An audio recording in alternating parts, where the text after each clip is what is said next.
বেরিয়ে যান, রাস্তায় যান, মাঠে যান, ঘাটে যান, বাজারে যান, শপিং মহলে যান, সেইখানে হাজারো অসংখ্য বউ খুঁজে পাবেন, কিন্তু সুন্দর বউ খুঁজে পাবেন, সুন্দর মহিলা খুঁজে পাবেন, সুন্দর নারী খুঁজে পাবেন, আদর্শবান নারী খুঁজে পাওয়া যাবে না। শুনুন, যেই মহিলা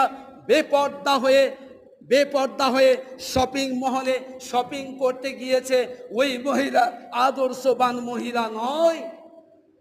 যেই মহিলা স্বামীর প্রতি সন্তুষ্ট নয়, সেই মহিলা আদর্শবান মহিলা নয়। যেই স্ত্রী স্বামীর কথায় সন্তুষ্ট নয়, সেই মহিলা আদর্শবান স্ত্রী নয়। যেই স্ত্রী স্বামীর আনা কাপড় শাড়ি পছন্দ করে না, সেই স্ত্রী আদর্শবান